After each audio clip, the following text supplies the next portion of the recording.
वसुंधरा news, आपल्या हक्काचे news channel. इचलकरंजीत भीषण अपघात, तुटलेल्या फायबर वायरमुळे दुचाकीस्वार शिक्षकांचा जागीच मृत्यू। येड्रावहून इचलकरंजीकडे मोटरसायकलवरून जात असलेल्या शिक्षकाचा भीषण अपघातात जागीच मृत्यू झाला।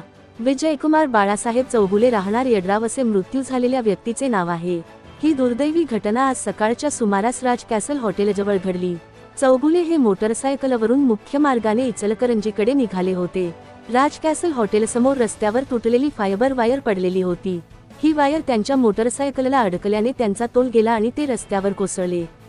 नेमकी त्याचवेळी जयसिंगपूरहून इचलकरंजीकडे जाणारी एसटी बस आली व बसच्या मागील चाकांखाली आलेल्या चौगुले यांच्या डोक्यावरून बस गेल्यामुळे त्यांचा जागीच मृत्यू झाला।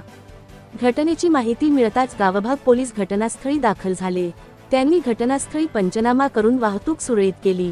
विजयकुमार चौगुले यांची ओळख पटवून पोलिसांनी त्यांच्या नातेवाईकांशी संपर्क साधला। यावेळी नातेवाईकांनी घटनास्थळी एकच आक्रोश केला होता।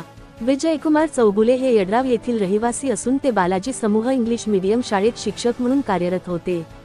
त्यांच्या अचानक जाण्यामुळे गावात हळहळ व्यक्त केली जात आहे। या अपघाताची नोंद गावभाग पोलीस ठाण्यात झाली असून पुढील तपास सुरू आहे। चॅनलला सबस्क्राइब करा आणि परिसरातील ताज्या घडामोडी सर्वात आधी बघण्यासाठी बेल आयकॉनला क्लिक करा।